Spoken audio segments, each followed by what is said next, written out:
Hello everyone, welcome to Divya education. जैसा कि आप सभी को पता है कि हम लोग प्रत्येक सैटरडे को जितना भी एक सप्ताह में पढ़ते हैं उनसे रिलेटेड ऑब्जेक्टिव सॉल्व करते हैं, ठीक है, यानी कि एमसीक्यू सॉल्व करते हैं।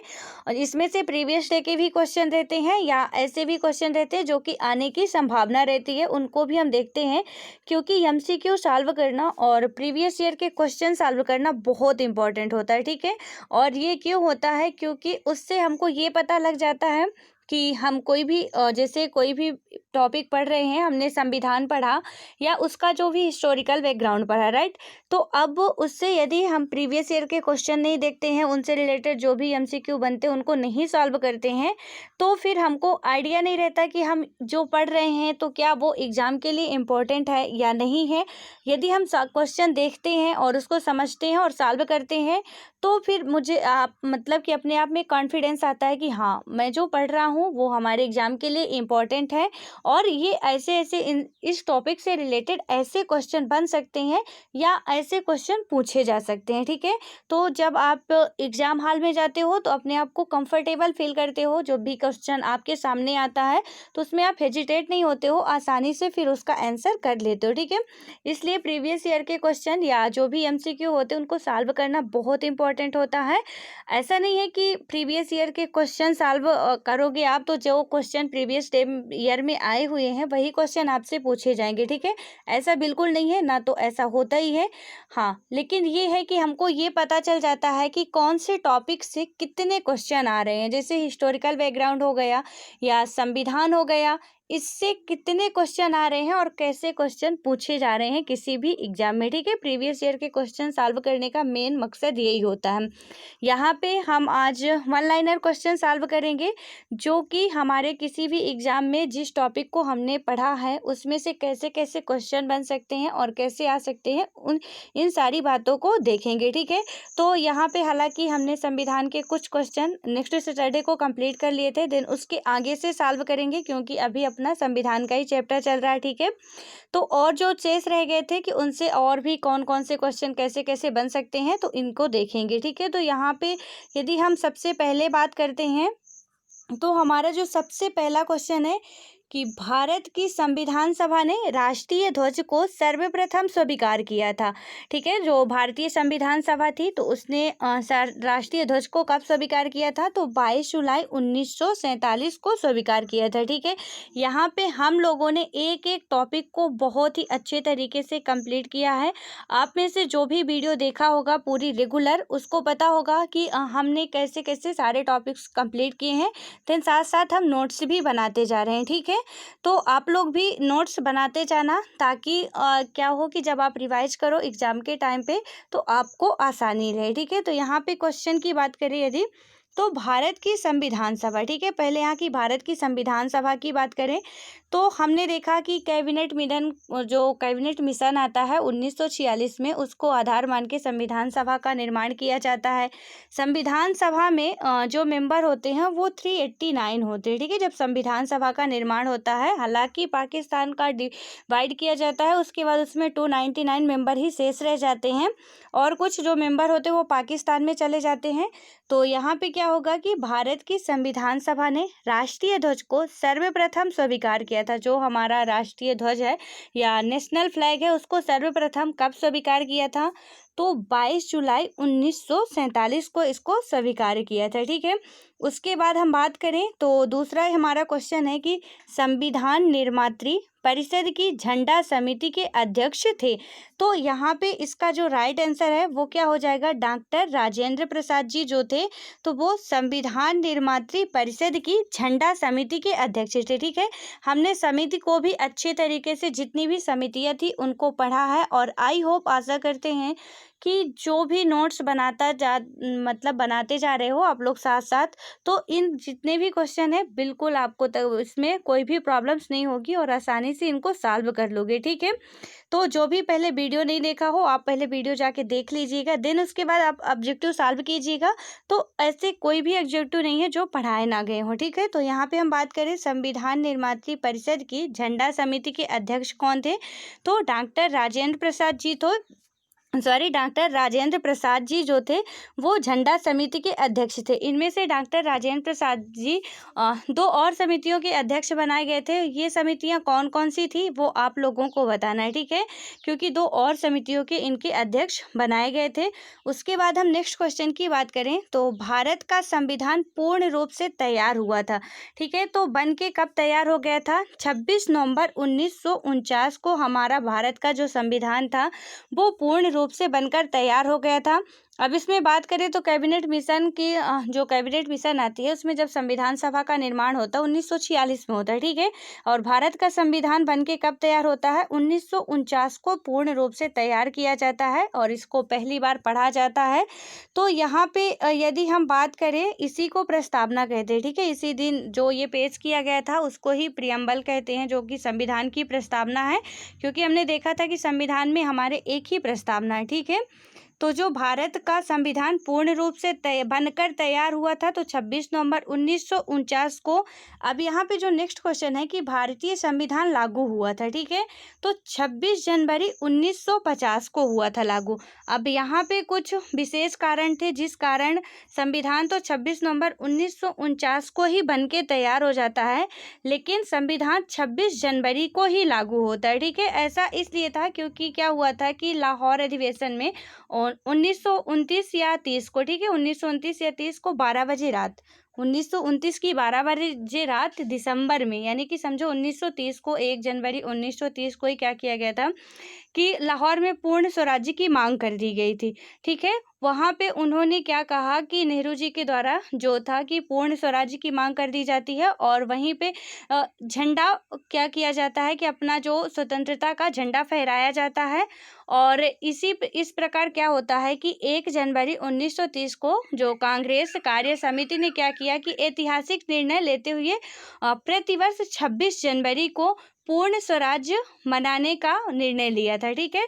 इसी कारण 26 जनवरी को ही हमारा जो संविधान था वो लागू हुआ था, क्योंकि 1930 में हालांकि वहाँ पे क्या किया गया था कि 31 दिसंबर या बोले कि 1 जनवरी को ये झंडा फहराया गया था, बट वहाँ पे एक निर्णायक जो ऐतिहासिक निर्णय लिया गया था उसमें बात की गई थी कि हम क्या करेंगे, प्रतिवर्ष जो अपना पूर्ण स्वराज्य मतलब कि पूर्ण स्वराज्य बनाने का जो निर्णय था उसको हम मनाएंगे, ठीक है। तो प्रतिवर्ष 26 जनवरी को, इसीलिए क्या हुआ था हमारा जो संविधान था वो 26 जनवरी को लागू हुआ था, ठीक है। तो ये बात आपको याद रखनी है।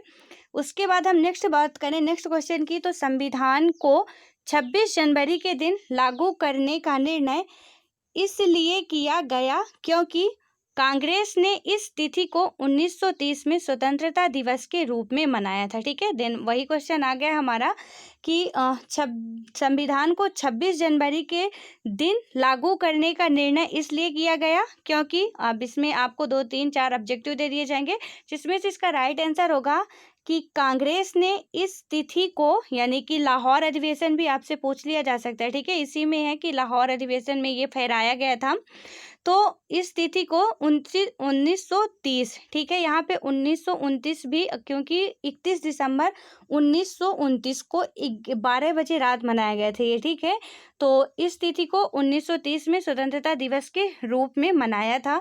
इसके बाद हम नेक्स्ट क्वेश्चन की बात करते हैं, यदि तो भारतीय संविधान को अपनाया गया था, ठीक है, तो भारतीय संविधान को अपनाया गया था संविधान सभा के द्वारा अपनाया गया था। अब यहाँ पे संविधान सभा जब भी बात होगी तो आप ये बात करोगे संविधान सभा यानी 389 मेंबर, ठीक है, क्योंकि जब हमारा संविधान बन रहा था उस टाइम पे पाकिस्तान और भारत का डिवाइडेशन नहीं हुआ था। 3 जून 1947 को जब माउंटबेटन योजना आती है तब पाकिस्तान और भारत का विभाजन होता है, ठीक है। तो हालांकि नेक्स्ट वीडियो में जो हम लोग नेक्स्ट सैटरडे को सॉल्व किए थे उसमें मैंने क्वेश्चन भी ये पूछा था कि भारत और पाकिस्तान का डिवाइडेशन किस योजना के तहत होता है, तो ये 3 जून 1947 को माउंटबेटन योजना, जो वहाँ के माउंटबेटन अधिकारी थे उनके द्वारा ये जो योजना लाई जाती है भारत और पाकिस्तान की, और इसी के कारण क्या होता है भारत और पाकिस्तान का डिवाइडेशन होता है, ठीक है।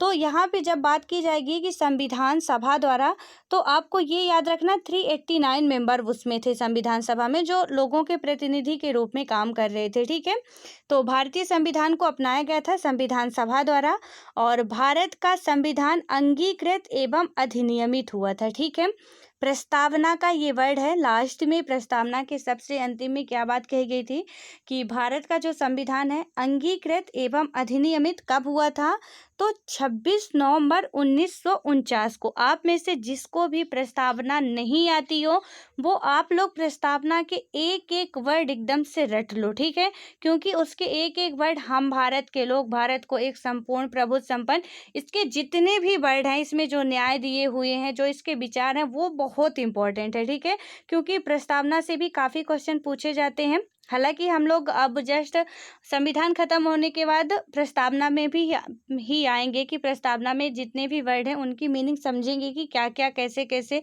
है। तो यहाँ पे हम बात करें, जो हमारा क्वेश्चन है कि भारत का संविधान अंगीकृत एवं अधिनियमित हुआ था। ठीक है, तो यहाँ पे आप ऐसे नहीं बोल सकते हो कि अधिनियमित एवं अंगीकृत हुआ था, क्योंकि प्रस्तावना के जितने वर्ड हैं वो सीक्वेंस में दिए हुए हैं और उनको हम ऐसे ही लिखेंगे तभी हमारा एज इट इज सही होगा, अन्यथा गलत हो जाएगा। तो अंगीकृत एवं अधिनियमित हुआ था तो 26 नवंबर 1949 को हुआ था। ठीक है, जिस दिन हमारा संविधान पूर्ण रूप से बनकर तैयार हुआ था, लागू नहीं हुआ था, बनकर तैयार हो गया था। ठीक है, उसके बाद हम नेक्स्ट क्वेश्चन की बात करते हैं। तो भीमराव अंबेडकर या कि BR अंबेडकर का संविधान सभा में निर्वाचन हुआ था, तो कहाँ से हुआ था, बम्बई प्रेसिडेंसी से हुआ था। ठीक है, हमने पहले देखा था कि वो बंगाल से थे, और जब पाकिस्तान का डिवाइड होता है तो वो जो बंगाल वाला क्षेत्र था वो कहाँ चला जाता है, तो वो बांग्लादेश यानी कि पाकिस्तान में मिल जाता है। ठीक है, और जब पाकिस्तान में मिलने के बाद क्या होती है कि उनकी जो संविधान सभा की सदस्यता होती है वो खत्म कर दी जाती है, कि क्योंकि वो उसका क्षेत्र तो वहाँ पे चला गया जो जिस क्षेत्र से वो चुने गए थे, इसलिए वो क्या करते हैं कि फिर बम्बई प्रांत से चुने जाते हैं और फिर संविधान सभा के सदस्य पुनः बनाए जाते हैं। ठीक है, तो यहाँ पे बात करें, भीमराव अंबेडकर का संविधान सभा में निर्वाचन हुआ था बम्बई प्रेसिडेंसी से। ठीक है, याद रखना आप ये बात। देन उसके बाद हम नेक्स्ट क्वेश्चन की बात करते हैं, डॉक्टर भीमराव अंबेडकर का जन्म और मृत्यु। तो इनकी जन्म और मृत्यु कब हुई थी, तो यहाँ पे बात करें तो इसका राइट आंसर होगा क्रमशः 1891 में इनका जन्म हुआ था और 1956 में इनकी मृत्यु हुई थी। ठीक है, 1956 से 1 नवंबर 1956 को मध्य प्रदेश का गठन हुआ था। ठीक है, ये बात भी आप याद रखना। यहाँ से आप जब भी पढ़ो कोई डेट वगैरह तो इधर उधर इंक्लूड करते रहो कि कहाँ से क्या लिंक हो रहा है। ठीक है, तो आपको ऐसे में ज़्यादा याद रहता है। जैसे कि अब 1 नवंबर को इनका 1956 में इनकी डेथ होती है। ठीक है, और 1 नवंबर 1956 को मध्य प्रदेश का गठन दिवस भी मनाया जाता है, मतलब गठन हुआ था। तो आप ये बात भी याद रख सकते हो। ठीक है, तो इनका जो जन्म हुआ था कब हुआ था, 1891 में हुआ था, और इनकी जो डेथ हुई थी वो 1956 में हुई थी। ठीक है, उसके बाद हम नेक्स्ट क्वेश्चन की बात करते हैं। तो जन गण मन को भारत के राष्ट्रगान के रूप में अपनाया गया, तो यहाँ पे इसका राइट आंसर होगा 1950 में। ठीक है, यहाँ पे हम बात करें तो 24 जनवरी 1950 को जनगण मन और वंदे मातरम यानी कि राष्ट्रगीत और राष्ट्रगान दोनों को ही अपनाया जाता है, और ये हम लोग सारी चीज़ें पढ़ चुके हैं। ठीक है, ऐसा नहीं है कि मैं जो नहीं पढ़ाई हूँ मैं उसके क्वेश्चन नहीं सॉल्व कराऊंगी, यहाँ पे जितना मैं पढ़ाई हूँ बस उन्हीं के क्वेश्चन सॉल्व करा रही हूँ।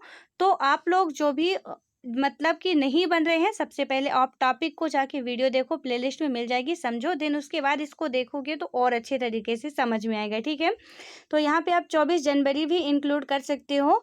तो जो जन गण मन को भारत के राष्ट्रगान के रूप में अपनाया गया था, तो कब अपनाया गया था, 24 जनवरी 1950 को अपनाया गया था। ठीक है, देन उसके 2 दिन बाद ही 26 जनवरी 1950 को हमारा जो है वो गणतंत्र दिवस के रूप में मनाया जाता है, संविधान लागू किया जाता है।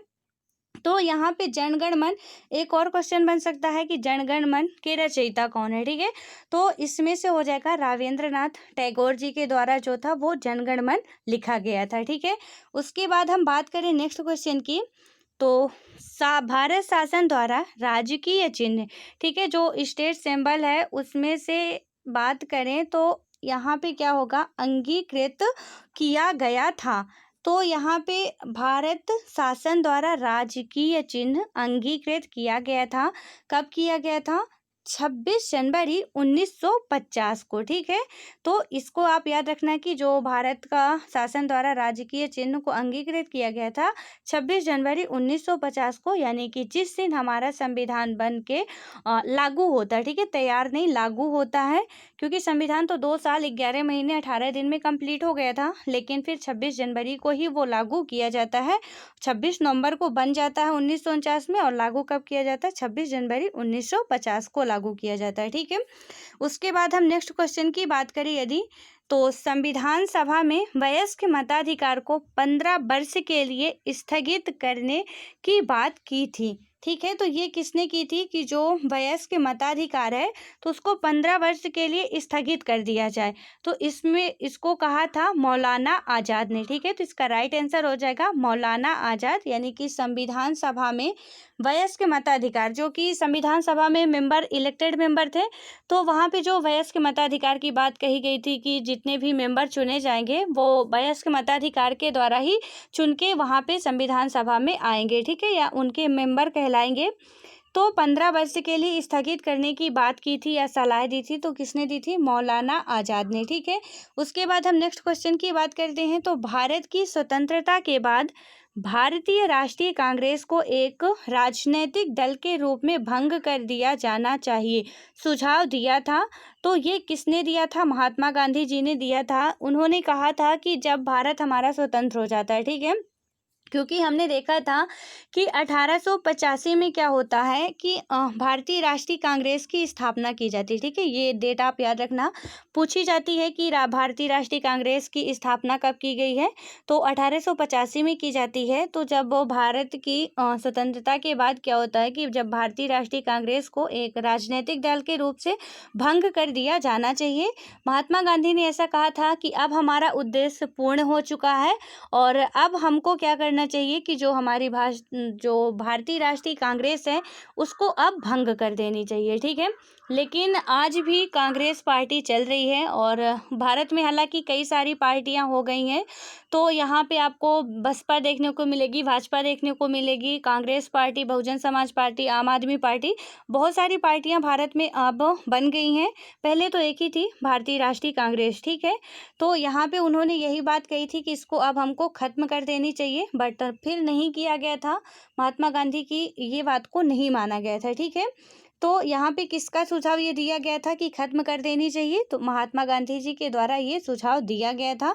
उसके बाद हम अगले क्वेश्चन की बात करें तो अपनी राष्ट्रवादी प्रतिक्रिया में भारतीय संविधान के निर्माताओं ने अल्पसंख्यकों के हितों तथा भावनाओं के महत्व को कम करके आंका है। यह कथन किसका था?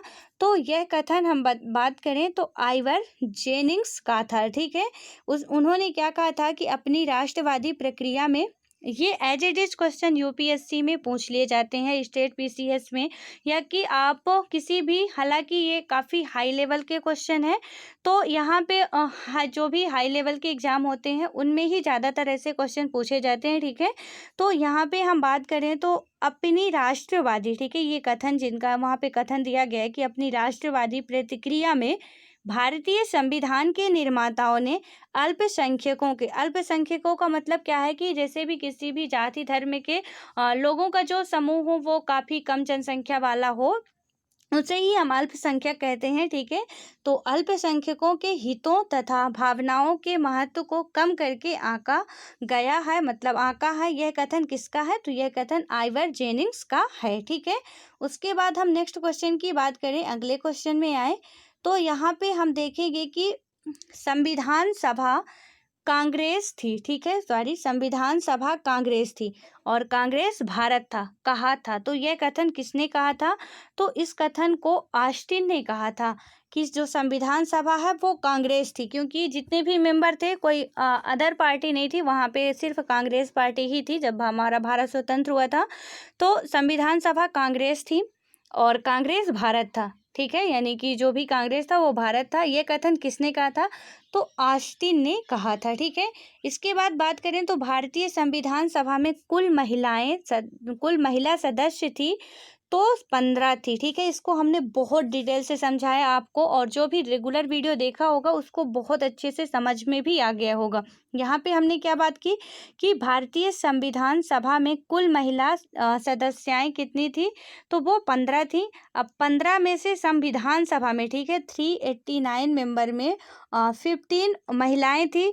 इनमें से संविधान सभा में हस्ताक्षर कितनी महिलाएं की थी, क्योंकि हमने देखा था कि 284 लोग ही जब संविधान सभा में फाइनली हस्ताक्षर किए जाते, सिग्नेचर होते हैं, तो क्योंकि डिवाइडेशन के बाद 299 ही सीटें बचती हैं। ठीक है, तो उनमें से 284 मेंबर ही सिग्नेचर करते हैं, जिसमें से 15 महिलाएं इस इतने में से थी। ठीक है, लेकिन सिर्फ और सिर्फ 9 महिलाएं उसमें हस्ताक्षर करती हैं।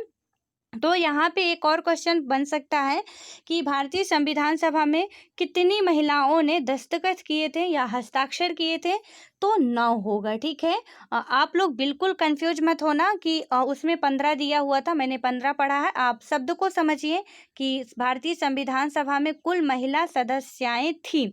ठीक है, तो इसमें 15 हो जाएगा। और इसमें हम बात करें तो कुल महिला कितनी सिग्नेचर की थी, क्योंकि जहाँ पे 284 मेंबर थे उनमें से 9 महिलाएं थी जो सिग्नेचर की थी, और अदर जितने भी थे पुरुष थे। ठीक है, तो ये बात आपको बहुत अच्छे तरीके से याद रखनी है, क्योंकि ये क्वेश्चन एमपीपीएससी में पूछा गया था और यूपीपीएससी 2016 या 17 में पूछा गया था। ठीक है, तो इसको भी आपको याद रखना है।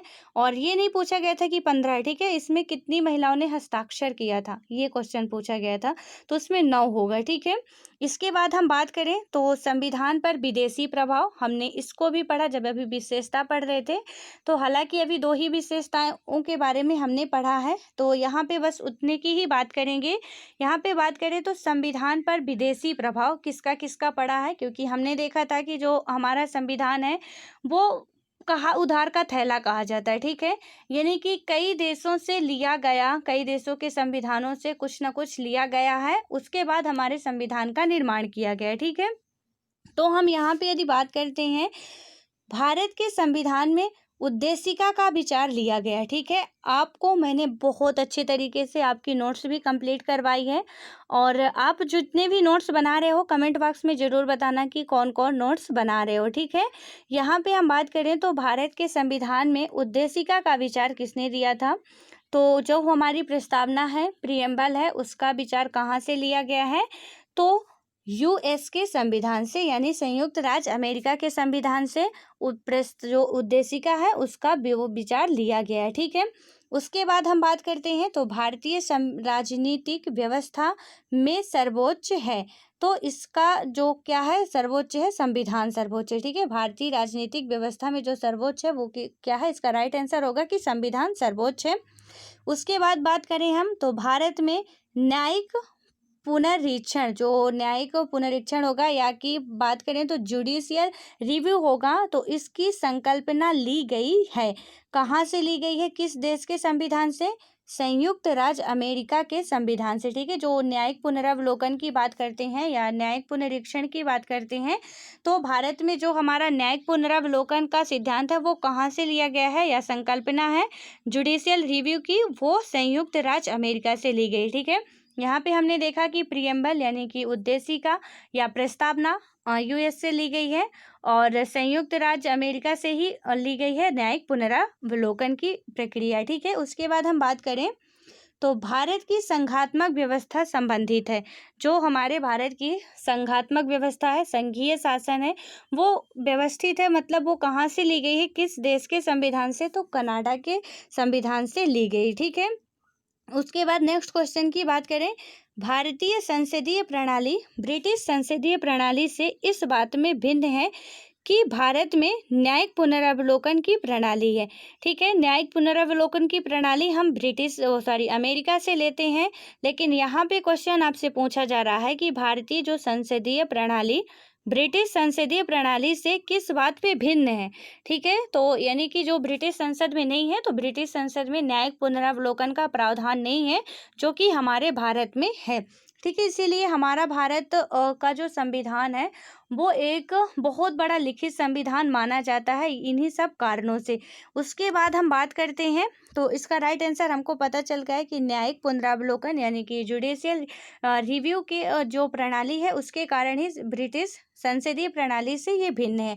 इसके बाद हम अगले क्वेश्चन की बात करें, तो न्यायिक पुनरावलोकन की व्यवस्था तो भारत और यूएसए में है, ठीक है। सिर्फ 2 ही देश ऐसे हैं जहाँ पे न्यायिक पुनरावलोकन की व्यवस्था है।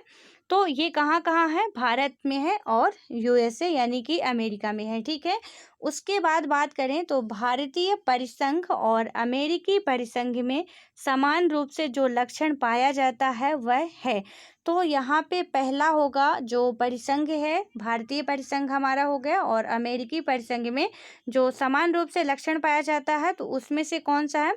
सबसे है इसका राइट आंसर हो जाएगा कि संविधान के निर्वाचन के लिए परिसंघीय उच्चतम न्यायालय, ठीक है। जो संविधान के निर्वाचन के लिए परिसंघीय उच्चतम न्यायालय है, तो ये दोनों में ही समान लक्षण दिखाई देते हैं। उसके बाद एक और लक्षण हमने देखा कि भारत और यूएसए में न्यायिक पुनरावलोकन की भी व्यवस्था है, ठीक है। इसके बाद हम बात करते हैं, तो भारत के संविधान में सम्मिलित समवर्ती सूची देन है। अब समवर्ती सूची कहाँ से ली गई है? तो ये ऑस्ट्रेलिया के संविधान से ली गई, ठीक है। जो हमारे भारत में अनुसूचियां हैं, कितनी है? 12 अनुसूचियां हैं। तो 7वीं अनुसूची में 3 सूचियों में इनको डिवाइड किया गया था। पहले केंद्र सूची, राज्य सूची और समवर्ती सूची, ठीक है। केंद्र सूची में हालांकि हम लोगों ने कल ही इस टॉपिक को कंप्लीट किया है। तो केंद्र सूची में क्या था कि 3 मतलब कि जो केंद्र का जितना भी अधिकार होगा, तो वहाँ पे जितने भी इसमें विषय होते, केंद्र का अधिकार होता है इसमें नियम कानून वगैरह बनाने की, और जो राज्य हाँ, केंद्र का अधिकार होता है। और उसके बाद जो राज्य सूची होती है, तो इसमें जो भी नियम कानून बनाने होते हैं तो राज्य का अधिकार होता है। बट जो समवर्ती सूची होती है, ठीक है, यहाँ पे जो समवर्ती सूची ली गई है, तो समवर्ती सूची जो होती है तो इसमें जितने भी विषय होते हैं इसमें दोनों को ही कानून बनाने का अधिकार रहता है, मतलब केंद्र को भी और राज्य को भी।